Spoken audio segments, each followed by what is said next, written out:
Hey, I'm Garrett. And I'm Daniel. And this is Modern Gays. On today's episode, we're talking about DINKS. You mean DILFs? No, I mean DINKS. A dink? What is a dink?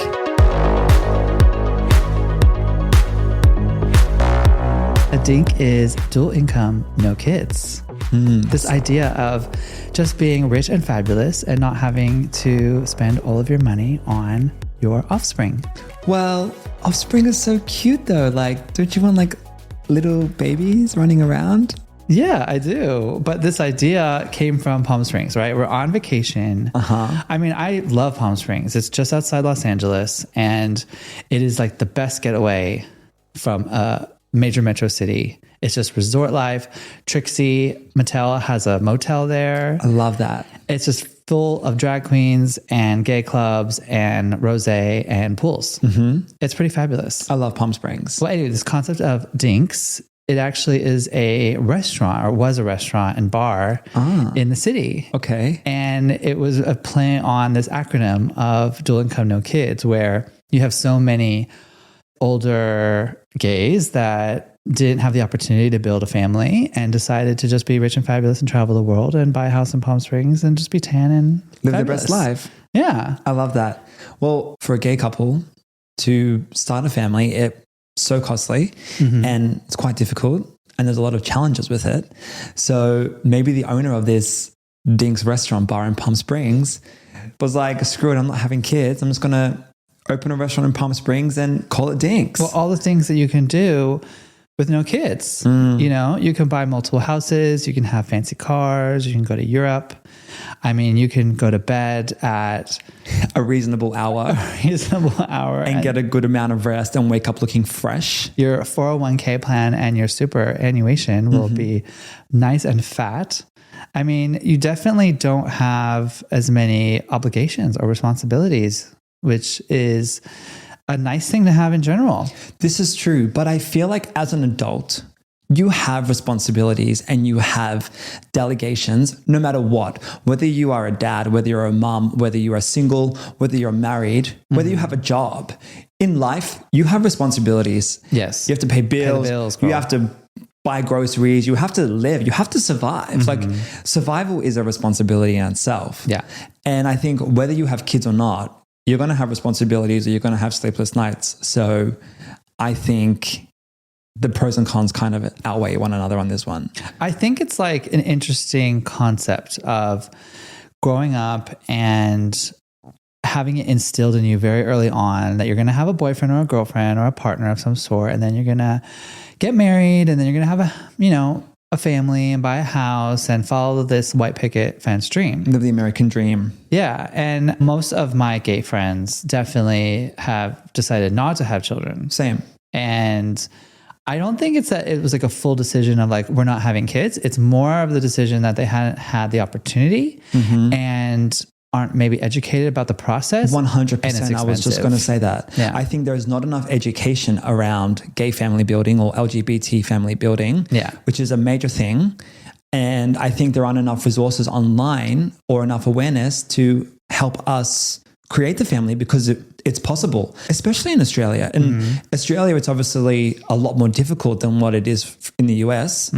And you can have a altruistic surrogate, but you cannot have a paid or commercialized surrogate. That is the process is very different in Australia in the sense that you have to go through additional legal proceedings, and there's quite a bit of red tape that you got to get through to have a child. In America, it's pretty easy if you got the cash. Yes. If you got the cash, well, it's a lot more commercialized, right? It's a lot more visible. It's a lot more out there in the open. I mean, regardless of sexual identity or who you are as a human being, right? I think that if you're in a straight relationship and a gay relationship, you have the same dilemma. Absolutely. When you have formed a long-term relationship with your significant other and you're deciding, do we have kids or do we not have kids? You really have to get on that page early on when you're just dating, right? But I think early on, especially in gay couples, they don't really have those types of conversations. Well, maybe because it's assumed more that you won't. Yes.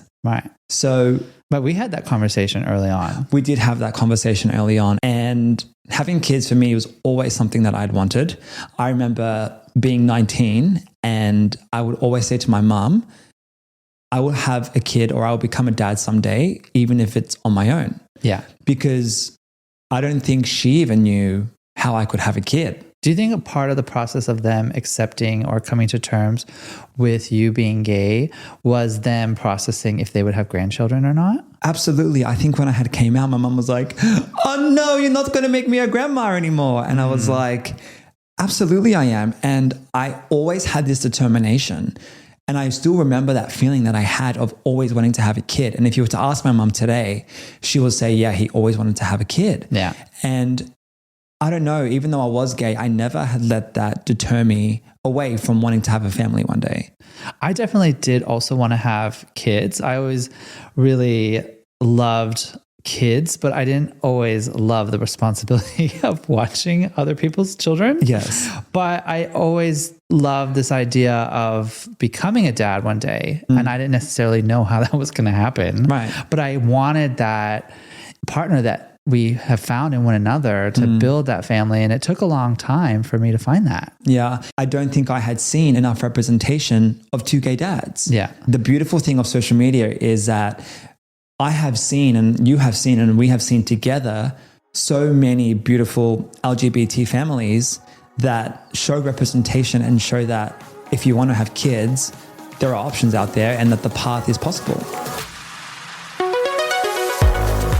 So we are going to Europe. We have no kids. We're DINKS. What are we doing? Where are we going?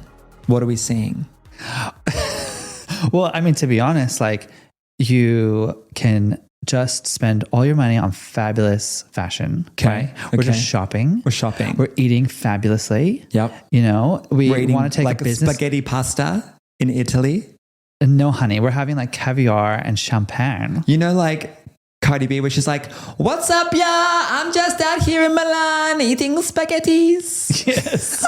And having with her big daddy. buck-off glasses on. Well, the thing is like you are able to live a life of selfish luxury. That's exactly what it is. Right? It's selfish luxury. It's selfish luxury. It's just basically a opportunity to just be me, and then just have the most. But like, what the heck are we going to be wearing? Like, you know, what are those things that they Caftans? wear? Are we going to wear like a caftan with like a big hat and like our glasses and just walk around with like a spritz? Yes. In Palm Springs? Fabulous. But why can't we do that with kids? You can. Yeah. That's true. And that's my point. Yeah. It's like you can be selfish and live a luxury life, but I think you can still balance it if you want to with children. I definitely am a law of attraction type of person. I think that if you really have the means and you have the opportunity, you can have everything. Like Absolutely. You can actually go to Europe, you can do all the fabulous things, you can drive a nice car, and you can have 2 to 3 children, not more than that. Well, you always say as well, you are a big advocate for traveling with kids. You know, Yeah. like you're like, one day if we have a kid, you would have no problems getting on an airplane with them at 3 or 4 years old. 100%. Like my grandmother, she took me to like nearly 30 states of the United States. Like it was insane how much that we traveled, and it was a core memory. It was a foundational memory that made me who I am today. And it also really opened up my eyes to the world. And I think that being able to see the world at a young age with young eyes is insane. Like just having the knowledge of knowing that like even at 5 or 6 years old, you were in Paris or you were in Morocco, or like traveling somewhere with your parents on this crazy adventure. Yeah. It shifts your way of thinking. Well, it instills those memories as a child that you take on for the rest of your life. You know, you say, oh, when I was a kid, I went here, or I went there, or it makes you as an adult, if you have kids or if you're single, you just want to relive those moments again, you know? Yeah. If you haven't probably figured out by now, we have been looking into some options into how we could potentially build our family. Yeah. And obviously there are a few different ways, right? Yeah, like adoption and surrogacy. Or IVF through surrogacy. Yeah.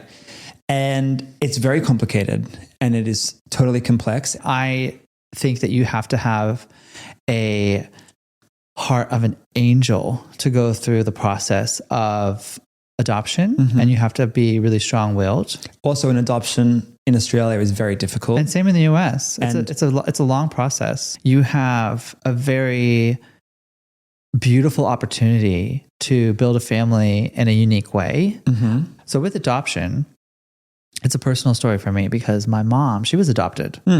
And she later in life, through Ancestry.com, discovered that she had a long lost family. Correct. Of several sisters and brothers who lived in New York, and met them all on her 70th birthday. And we went to Palm Springs and met them as well. Yeah. And like, they're all beautiful people. Yeah. And it's an incredible story of how later in life, through adoption, you have been able to reconnect with people from your past, and it just happened to be a beautiful story. Yeah.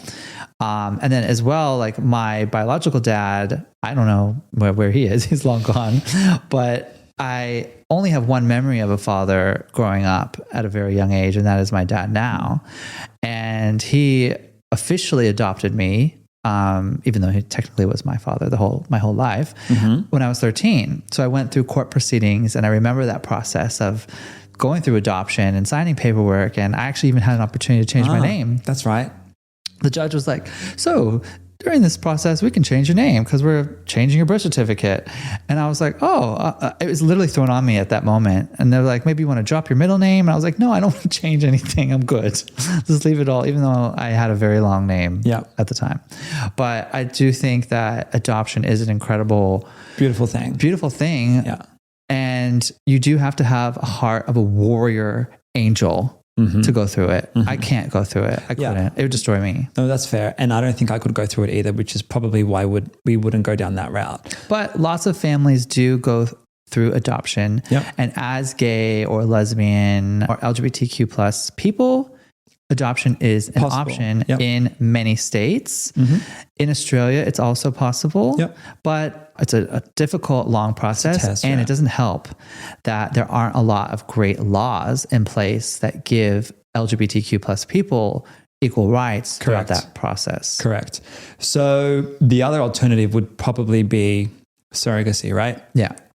Now, from what we have learned to date, it is quite a complex topic, right? Because for us, we would probably need to find an egg donor. Then from the egg donor, it would be separate to our gestational carrier, who would be our surrogate one day. So wait, let's break it down even more. So with surrogacy, you have a egg donor, which would be the female genes that we would need to create our embryos. And then you have a gestational carrier and a surrogate. And the gestational carrier and the surrogate are two different things. You either need one of the two, not both. But a surrogate is someone who typically would carry their own DNA. The embryo would be partially theirs. Because the egg would be hers. Correct. But with a gestational carrier, the embryo is created outside of her in the lab. And it has none of her DNA within the embryo. And therefore, she's a gestational carrier because she is carrying the embryo to full term. Correct. So the embryo would essentially be transferred into the gestational carrier. Correct. So it's very scientific, so stay with us. We basically need an egg donor and a gestational carrier, which are two different people. Correct. So we need two amazing women to help us along the way in creating our family. Correct. So in America, it's a pretty common process to go through IVF and to go through surrogacy and gestational carriers and building your family. Well, we've found so many amazing resources online, right? There are some guides that help you along this process to navigate through surrogacy. Yeah, and they give you some resources. One of them is named Men Having Babies. The other one is Gays with Kids. And both of them have checklists of what you need to do. The agencies and the process and like the medical education. And they even have directories, right? So that you can reach out to egg donation clinics, or you can reach out to IVF clinics, or you can reach out to a surrogacy agency to kind of help that initial step. And they even had like reviews from other families that have gone through the process and wanted to share their experience. And I think the most important is that they offer a financial aid because the process is so expensive. Yes. To help alleviate some of the costs. So depending on your household income, you can apply for a grant and fill out the paperwork and then get a bit of a subsidy on the overall costs for your entire journey. Yeah. So should we share some of the costs? We can talk about the costs. Yes. Yeah. I mean, the costs are pretty shocking. Yeah. So I think all in all, you'd probably be looking. No, wait, let's just drop the big number. Okay. Drop it. $150,000 at the cheapest. Yeah. Yeah. So the whole process of IVF is quite expensive. It's very expensive. And each step of the way, there are surprises. And you need a bit of a piggy bank to have a fallback just in case. Yeah. And I mean, to be honest, like a lot of people do it in stages. You know, some people freeze their eggs. I think we would need to do it in stages. Yeah. I mean, you have to, because like just to get to the embryo stage, it's going to cost you nearly, $50,000, $60,000 US, which is like nearly 80,000 Australian dollars. Yeah. Because the conversion sucks right now. At the time, like at this time of recording, it does. And, all in, Australians are looking at nearly 200K. To create a family. To create a family. And that's with one child. In the US. Yes. We have looked into the options across the United States, Canada, Mexico, Australia. And I think we will need to continue doing more and more research throughout our process. Yeah. So with surrogacy, to break it down and to simplify this process a bit, because it's very complicated, let's talk in terms of us. Yep. Right.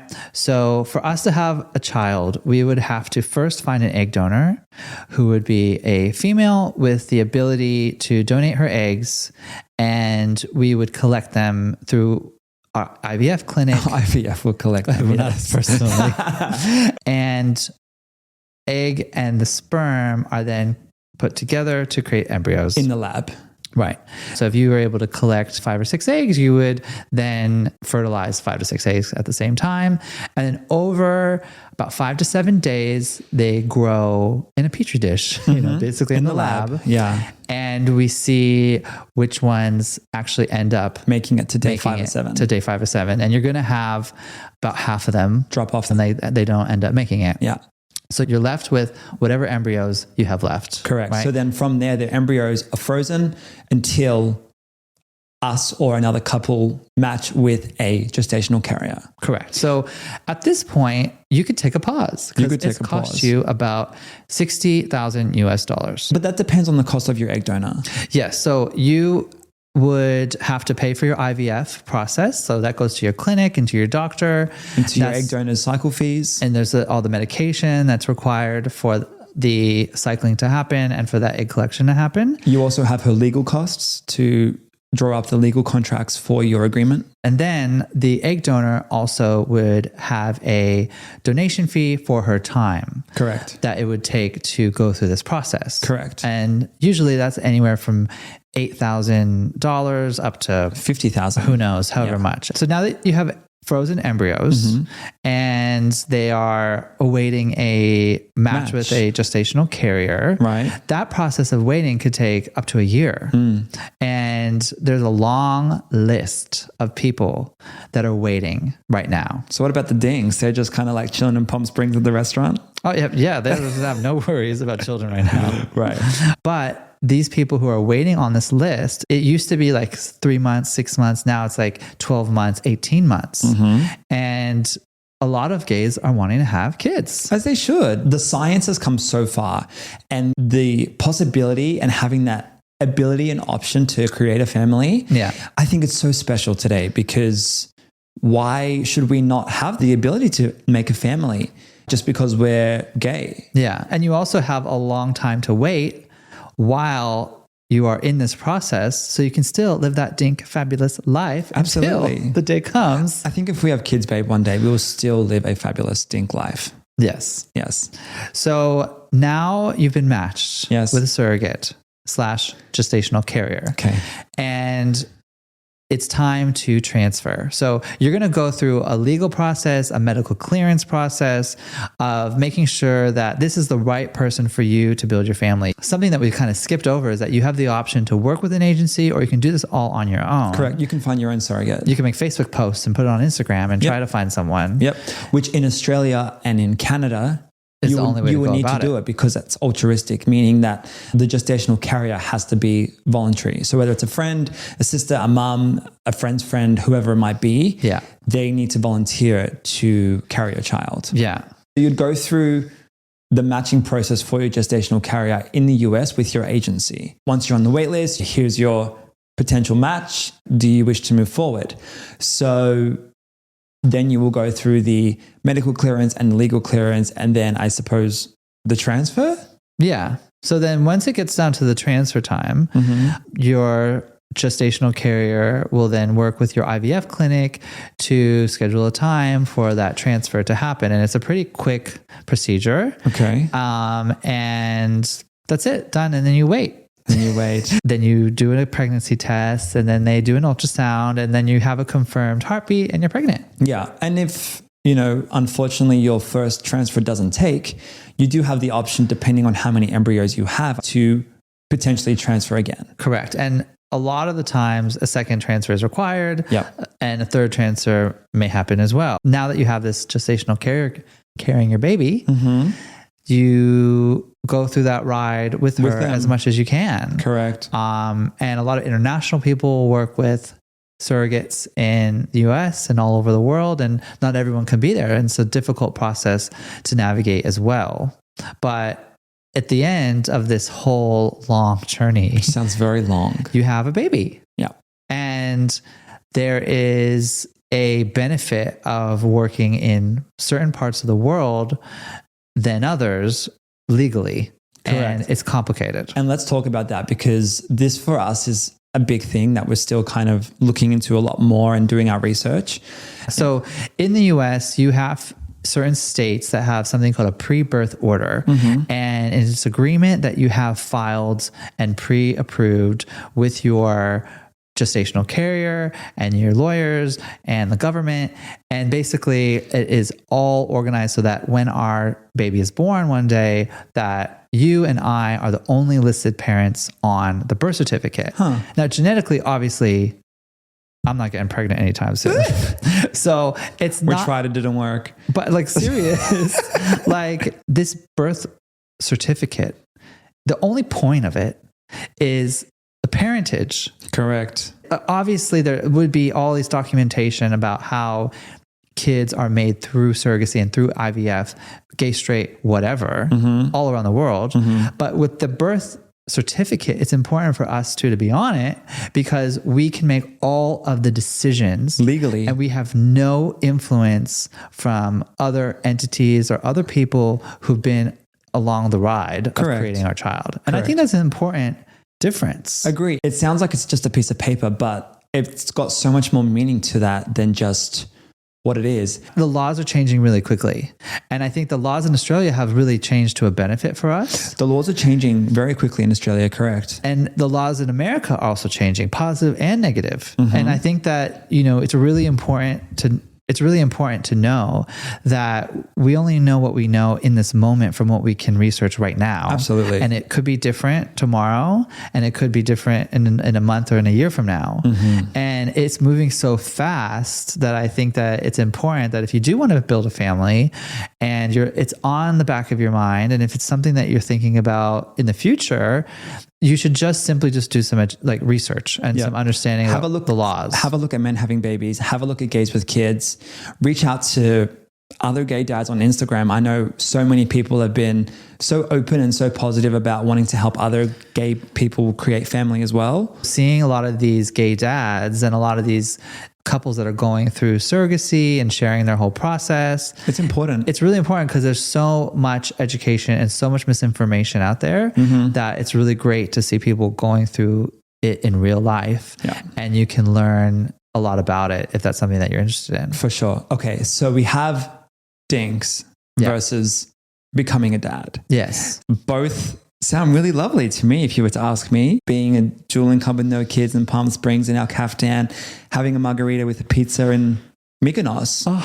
All the stress just left my body. In a nutshell, the DINK life sounds fabulous. But also having kids can bring so much incredible adventure and reward. So I think we need to just find the balance for us on what we think works best.